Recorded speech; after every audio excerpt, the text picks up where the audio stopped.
En Coahuila no hubo elección, hubo una transacción y hoy se cayó la máscara.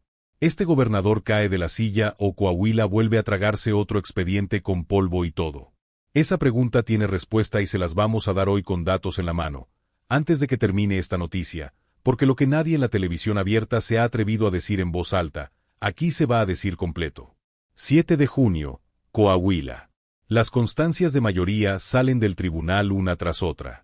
16 de 16. Golpe a golpe, nombre a nombre, distrito a distrito. En las oficinas del PRI estatal abren botellas, sonríen, brindan entre ellos y se palmean la espalda. Le llaman con todas sus letras y sin que les tiemble la voz. Elección limpia, legítima, inobjetable. Festejo completo. Música, copas y comunicados de victoria. Pero a unos kilómetros de ese festejo hay un hombre que no levanta la copa. Hay un hombre que firma. Y lo que ese hombre firmó durante los últimos años es exactamente la razón por la que hoy, 12 días después de la fiesta, tiene un juicio político encima de la mesa y el nombre del Estado en la boca de todo México. Ese hombre es el gobernador de Coahuila, Manolo Jiménez Salinas. Y la pregunta que se está haciendo medio Estado, la que circula en los mercados, en los portales, en las conversaciones de familia, es la única que importa esta semana.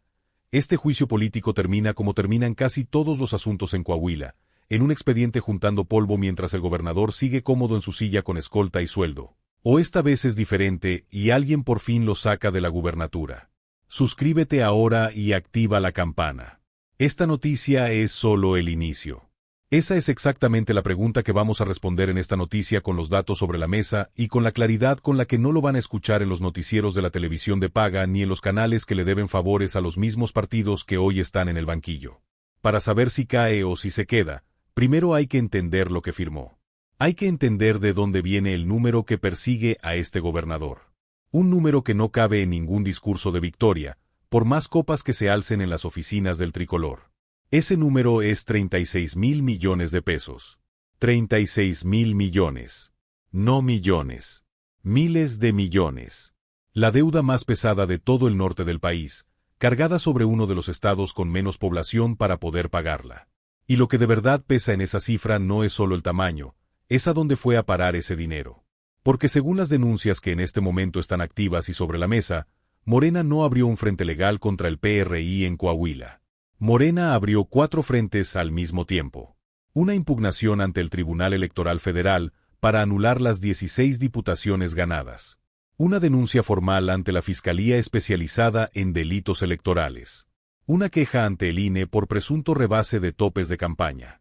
Y un rastreo directo ante la Unidad de Inteligencia Financiera para seguir el dinero, para rastrear el origen de los recursos usados en la presunta compra masiva de votos. 4 frentes. Y el juicio político contra el gobernador es el quinto. 5 frentes legales abiertos al mismo tiempo y el PRI todavía insiste en que todo fue limpio.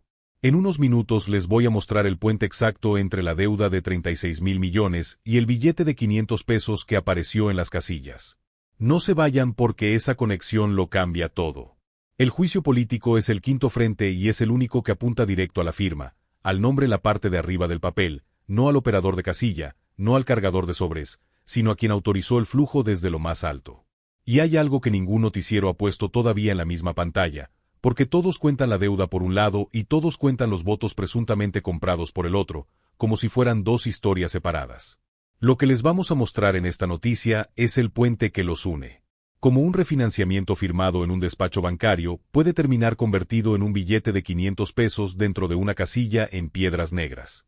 ¿Y de qué firma específica depende que ese puente exista o no exista? Por ahora quédense con la pregunta de si este gobernador cae o se queda, porque la respuesta completa depende de todo lo que viene. Y debajo de esa pregunta principal pican otras que tampoco tienen respuesta fácil. ¿Quién en su sano juicio autoriza una deuda de ese tamaño en un estado de 3 millones de habitantes? ¿Por qué ningún mecanismo del Estado la frenó a tiempo? ¿Y por qué la misma Coahuila que se endeudó hasta el cuello en la era de los Moreira vuelve a aparecer 2 sexenios completos después, con el mismo color de partido y con exactamente el mismo patrón de comportamiento? Antes de continuar con esta noticia, déjenme una sola cosa en los comentarios. Si conocen una elección en la historia reciente de Coahuila donde el PRI haya perdido el poder de verdad, una sola, escríbanla ahí abajo. Una. Llevo tiempo buscándola y todavía no aparece. Para entender por qué Coahuila regresa siempre al mismo lugar, hay que retroceder 15 años y poner un nombre sobre la mesa. Humberto Moreira, gobernador del estado entre 2005 y 2011. El hombre que convirtió a Coahuila en sinónimo de una sola palabra, megadeuda. Cuando Moreira llegó a la gubernatura, la deuda del estado era pequeña, manejable, unos cuantos cientos de millones de pesos que no le quitaban el sueño a nadie, que rondaba los 300 millones.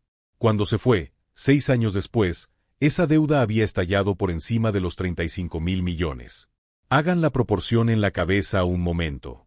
De 300 millones a 35,000 millones. Más de 100 veces en un solo sexenio. Más de 100 veces en 6 años, sin que nadie en el Congreso local levantara la mano para frenar una sola firma. Una deuda que creció más de 100 veces en 6 años y nadie en el Congreso local levantó un dedo para detenerla.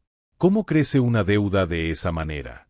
La respuesta es la que convirtió este caso en escándalo nacional, porque una buena parte de esos créditos, según las investigaciones que se abrieron después, se habrían contratado con documentación presuntamente falsificada.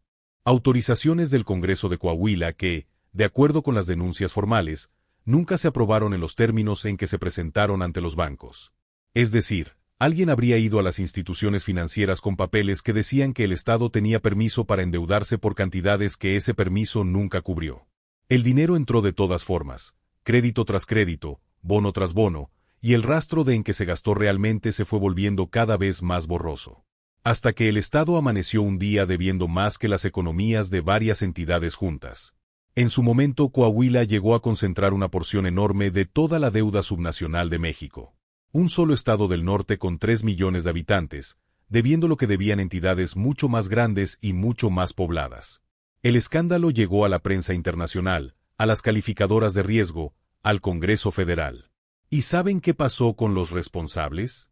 Aquí es donde el coahuilense de a pie aprende la lección que ya nunca se le olvida.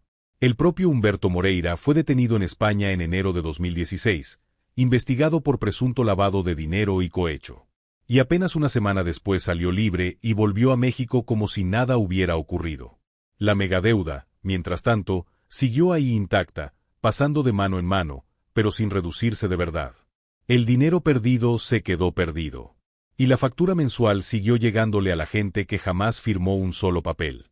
Y lo que viene ahora es lo que los noticieros no están poniendo juntos. Como 4 gobernadores del mismo partido se pasaron la misma silla y la misma deuda viva durante 20 años sin que nadie la pagara. La razón de eso es más oscura de lo que parece. Cuando Humberto Moreira dejó la gubernatura, ¿adivinan quién la tomó? Su propio hermano, Rubén Moreira, de 2011 a 2017. El mismo apellido, la misma silla, la misma deuda colgando del cuello del Estado. 6 años más con la familia Moreira administrando exactamente el problema que la familia Moreira había creado. Después llegó Miguel Riquelme, de 2017 a 2023, otro sexenio completo del mismo partido. Y en diciembre de 2023 tomó protesta en Saltillo el gobernador que firma hoy. Sumen los años, sumen los nombres. Desde 2005, 4 gobernadores, todos del PRI, se han pasado la misma silla sin soltar la llave. 20 años. Y en esos 20 años la megadeuda jamás bajó de manera significativa. Se refinanció, se reestructuró, se cambió de banco, se estiraron los plazos, se renegociaron los intereses, pero el número de fondos siguió ahí, vivo, respirando, generando pagos año tras año sobre los hombros del mismo Estado. 20 años, 4 gobernadores, el mismo partido y la misma deuda intacta. Esto no es un accidente, esto es un método. Y aquí está la pregunta que de verdad importa en esta noticia, la que en la televisión nadie se atreve a formular así de directo. Ningún gobierno en 20 años redujo esa deuda, pero todos la heredaron sin protestar. ¿Será que esa deuda le servía para algo más que para deber? Esa es la pieza que vamos a destornillar despacio, porque la respuesta tiene fecha, tiene color y tiene código de barras. Y mientras esa pregunta queda pendiente, conviene tener clarísimo quién carga de verdad con esos 36,000 millones, porque el que firma la deuda no es el que la paga. Hagan la cuenta conmigo despacio. 36,000 millones de pesos divididos entre poco más de 3 millones de habitantes da más de 11,000 pesos de deuda por cada hombre, cada mujer y cada niño de Coahuila. Un recién nacido en Saltillo, en Torreón, en Piedras Negras, llega al mundo debiendo 11,000 pesos que nunca pidió, que jamás autorizó y que nunca va a ver en ningún servicio público. Una familia de 4 integrantes carga sin haberlo firmado jamás más de 40,000 pesos de una deuda que se contrató en despachos a los que esa familia no va a entrar en su vida. Eso es lo que paga cada coahuilense, vía impuestos, vía servicios que no llegan, vía obra que no se hace, para sostener una deuda que 4 gobernadores decidieron mantener viva. Que quede claro de una vez, esto no es culpa del coahuilense. Esto es lo que le hicieron al coahuilense. Y esa diferencia, que la clase política de ese estado lleva 20 años borrando a propósito, es la que más conviene tener clara antes de seguir. Suscríbete. Las noticias que la televisión no te cuenta las encuentras aquí. Porque ahora la historia da un giro que pocos esperaban. Manolo Jiménez no llegó al gobierno de Coahuila prometiendo seguir endeudando al estado. Llegó prometiendo exactamente lo contrario. Se vendió como el gobernador del orden, de las finanzas sanas, el hombre serio que por fin iba a poner las cuentas de Coahuila en claro después de la era de los Moreira. Ese fue su discurso de toma de protesta. Esa fue su bandera pública. Y lo que las denuncias de esta semana sugieren que hizo en cambio con el dinero del Estado es exactamente lo que juró en público que nunca volvería a pasar. Lo que ese dinero terminó comprando, según los 5 frentes legales hoy abiertos, se vio el 7 de junio en forma de algo muy concreto, una elección. Casilla por casilla, con un detalle que Coahuila no había visto nunca con tanta claridad. Vamos a los números del 7 de junio porque aquí es donde la deuda deja de ser una cifra abstracta y empieza a tener forma de elección que se compra. El mismo hombre que juró finanzas sanas enfrenta hoy un juicio político por exactamente lo que prometió que nunca haría. Y en un momento les voy a explicar cómo funciona el sistema de códigos QR que apareció en las casillas de Coahuila. Lo que describieron los testigos no es el fraude del siglo pasado. Es algo completamente distinto y más siniestro. La coalición del PRI ganó con 684,211 votos, un 55% de la votación total, casi 30 puntos por encima de la coalición de Morena. Una diferencia tan amplia que el propio PRI la presume como prueba de limpieza, como si ganar por mucho fuera por sí solo garantía de que todo se hizo bien. Pero dentro de esa diferencia hay un detalle que cambia por completo cómo se lee el resultado. Un detalle que la Fiscalía está investigando en este momento con expediente abierto. Morena documentó incidencias en 962 casillas. Eso es el 22.6% de todas las casillas instaladas en el estado. Casi una de cada 4 casillas de Coahuila con algo señalado, algo registrado, algo que no cuadró el día de la elección. ¿Y de qué tipo de incidencias estamos hablando? Aquí es donde aparece el elemento que vuelve esta elección diferente a todo lo anterior.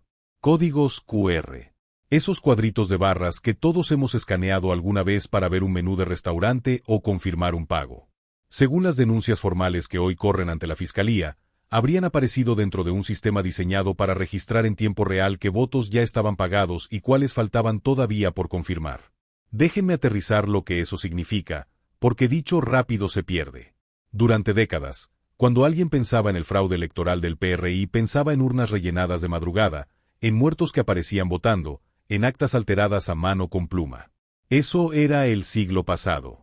Lo que describen las denuncias de Coahuila tiene una naturaleza completamente diferente. Un tablero digital. Una estructura que presuntamente permitía a los operadores ver casilla por casilla y en vivo cuántos de los votos comprados ya se habían cobrado y cuántos faltaban todavía por entrar. Como quien revisa un panel de ventas en una pantalla de computadora. La compra de voto de toda la vida, pero con sistema de control y seguimiento digital encima. Esa es la modernización siniestra que aparece en este expediente. Ya cómo salía cada voto comprado según los testimonios recabados, 500 pesos. Esa es la cifra que se repite una y otra vez. 500 pesos por cruzar la boleta donde tocaba y presuntamente reportar el código que confirmaba el pago. 500 pesos por una voluntad. Por un derecho que se supone que no tiene precio ni tiene dueño. Compra de voto con sistema digital de control en tiempo real. Coahuila modernizó el fraude y eso es peor, no mejor. Ahora hagan la operación que la clase política de Coahuila prefiere que nadie haga en voz alta. No todos los 684,000 votos se compraron, eso es evidente. Mucha gente votó por el PRI por costumbre, por miedo o por convicción propia. Pero si tomamos solo las 962 casillas señaladas con sus cientos de votos cada una y le ponemos precio de 500 pesos a una parte de ellos, la cuenta se dispara en segundos. Si hablamos de solo 100.000 votos movidos con dinero, 100.000 por 500 da 50 millones de pesos solo en esa franja, siendo conservadores. ¿De dónde sale ese dinero? Decenas o cientos de millones en efectivo en un estado que ya debe 36.000 millones y que en el papel no tiene un peso suelto para nada. Esa es la pregunta que viene prometiéndose desde el primer minuto de esta noticia. Y la respuesta empieza a tomar forma exactamente aquí, porque un estado quebrado y endeudado hasta el cuello no debería tener liquidez para una operación de esa magnitud. Y sin embargo, el efectivo apareció. Alguien lo juntó, alguien lo movió, alguien lo repartió casilla por casilla. Por eso la unidad de inteligencia financiera entró al caso a rastrear el origen exacto de los recursos usados en la presunta compra masiva de votos. Dale a suscribirse. Aquí nadie le debe favores a ningún partido. Y conviene entender qué significa que entre la unidad de inteligencia financiera, porque no es un actor cualquiera en este tablero. La UIF trabaja sobre una sola materia, el dinero y su rastro. Cuentas, transferencias, depósitos en efectivo, triangulaciones entre empresas, movimientos que en papel se ven normales pero que al microscopio revelan su origen verdadero. Donde otros se quedan en las declaraciones, la UIF sigue las transferencias. Cuando empieza a tirar de un hilo que arranca en una deuda pública refinanciada y termina en un código QR pegado en una casilla de piedras negras, lo que va saliendo del otro lado de ese hilo es justamente el mecanismo completo. Y ya falta muy poco para tenerlo entero sobre la mesa. Mientras ese hilo se tira, vale la pena mirar quién reaccionó y cómo, porque en política la forma de reaccionar delata más que cualquier comunicado oficial. El PRI estatal salió a decir que defendería el resultado, y esto es literal, con la vida. Con la vida, por una elección de diputados locales. Léanlo otra vez. Es una reacción enorme, casi épica para defender algo que ellos mismos juran que es transparente y sin mancha. Cuando una cuenta está realmente limpia, basta con enseñarla. No hace falta jurarla con la vida. Y desde la dirigencia nacional, el presidente del PRI Alejandro Alito Moreno firmó un comunicado el 15 de junio comparando a Morena con los regímenes de Venezuela, Cuba y Nicaragua, acusándolos de reconocer elecciones solo cuando ganan. El hombre con desafuero pendiente por 83 millones dando cátedra de democracia. Alguien tiene que decirlo en voz alta. Párense a ver la escena completa. El hombre que tiene un desafuero pendiente por presunto peculado de 83 millones de pesos de su época como gobernador de Campeche. El dirigente del partido que firmó la megadeuda más grande del norte del país. Ese mismo hombre dando cátedra de democracia y señalando autoritarismos ajenos mientras festeja 16 de 16 en el estado donde aparecieron los códigos QR en las casillas. Hay una palabra exacta para describir esa escena, pero prefiero que la escriban ustedes abajo en los comentarios. Esto refleja algo que los noticieros no están aterrizando. Lo que estamos viendo en esta noticia va más allá de un gobernador con una deuda incómoda. Es la huella de un método que se afinó durante 4 sexenios consecutivos en el mismo pedazo de tierra. La megadeuda de los Moreira nunca se pagó, pero tampoco se quedó dormida en un cajón.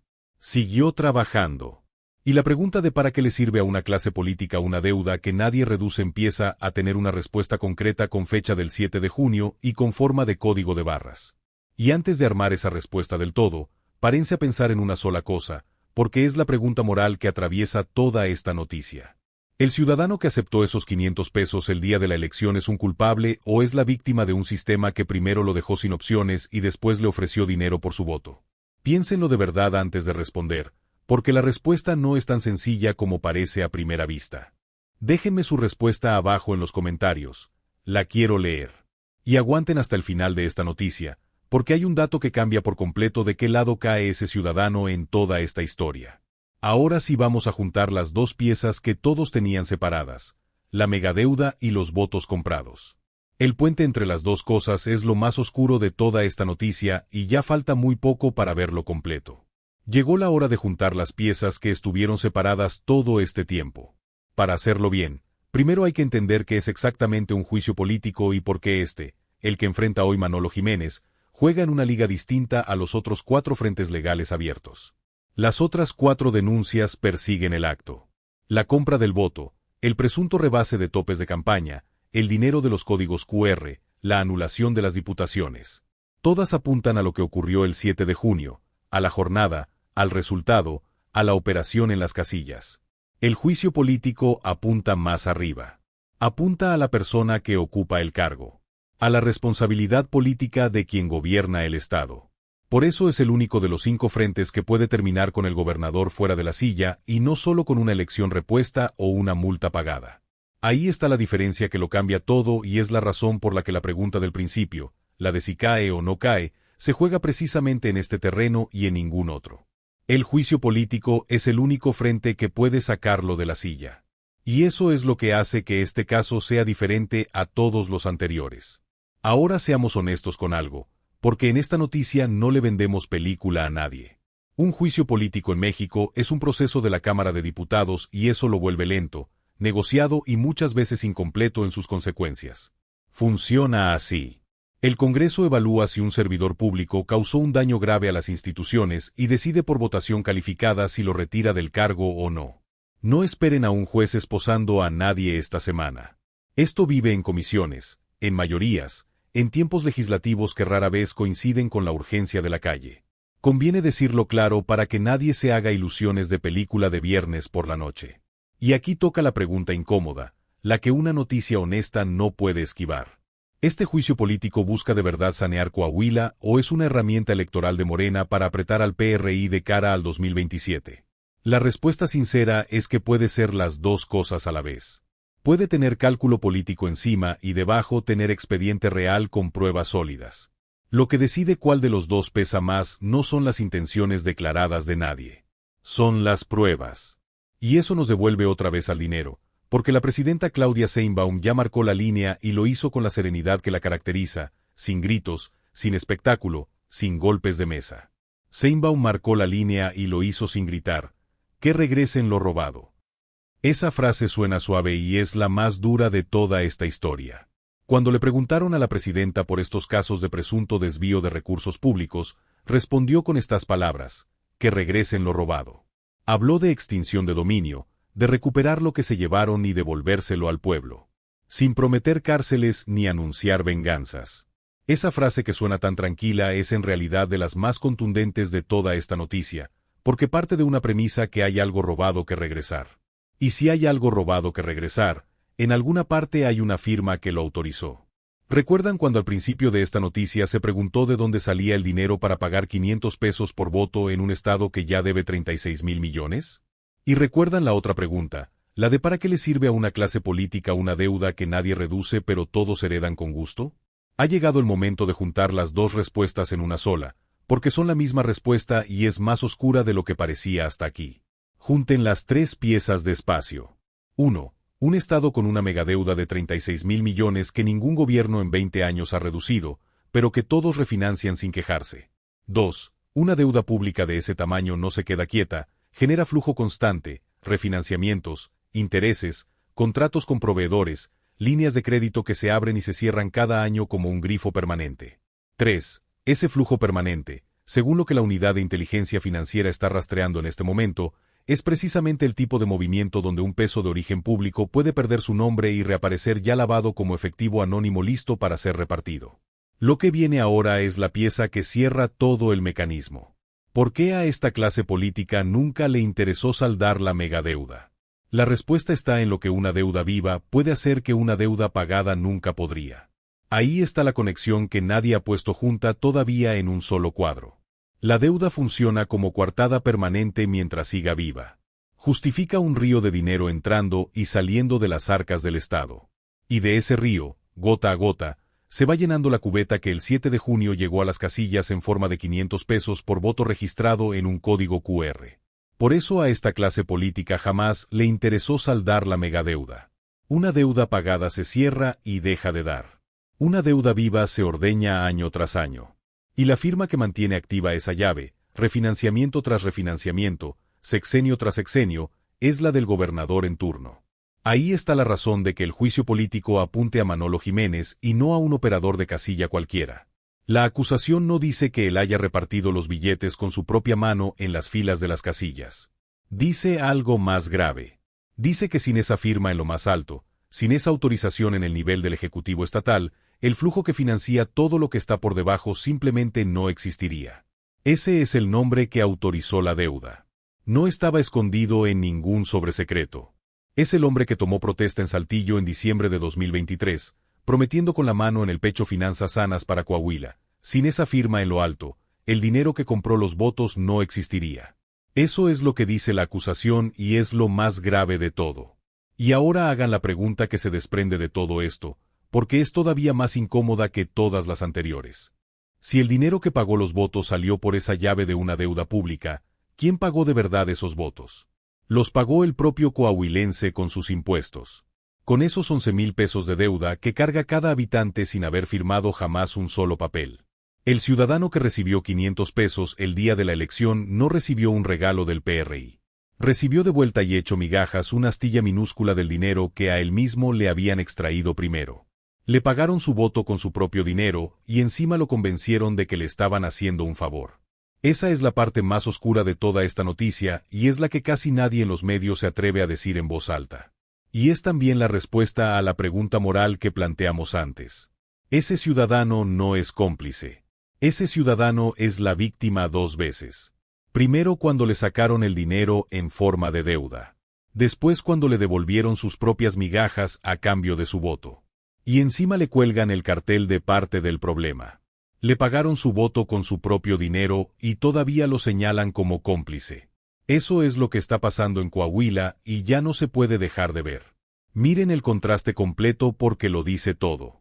Mientras Manolo Jiménez jura que sus cuentas están sanas, la unidad de inteligencia financiera le rastrea cada peso. Mientras el PRI promete defender con la vida una elección que llama limpia, la Fiscalía abre 962 casillas para mirarlas por dentro. Mientras Alito Moreno acusa a otros de parecerse a Venezuela, su propio desafuero por 83 millones sigue esperando turno en San Lázaro. 4 gobernadores del mismo color se pasaron la misma deuda de mano en mano durante 20 años. 4 la heredaron con gusto y ninguno, ni uno solo, la pagó hasta que llegó el primero al que le están revisando la firma. Coahuila no es un estado pobre porque su gente no trabaje. Es un estado endeudado porque alguien allá arriba decidió durante 2 décadas que esa deuda valía más viva que pagada. La deuda nunca fue el accidente. La deuda fue siempre el plan. La deuda nunca fue el accidente. La deuda fue siempre el plan. 20 años de evidencia lo demuestran. ¿Cae el gobernador o no cae? Aquí está la respuesta honesta, la que sale de los datos y no de los deseos. Hoy, con la información disponible, lo más probable es que el juicio político no saque a Manolo Jiménez de la silla de manera inmediata. Estos procesos son lentos, viven en la Cámara de Diputados y dependen de mayorías y calendarios legislativos que casi nunca coinciden con la urgencia de la calle. Eso por el lado político. Pero por el otro lado está la Unidad de Inteligencia Financiera y la UIF se mueve con otro reloj. No le importan los calendarios electorales, le importan los rastros de dinero. Si ese rastro confirma lo que las denuncias apuntan, lo que hoy es un juicio político puede convertirse mañana en una carpeta penal por lavado de dinero.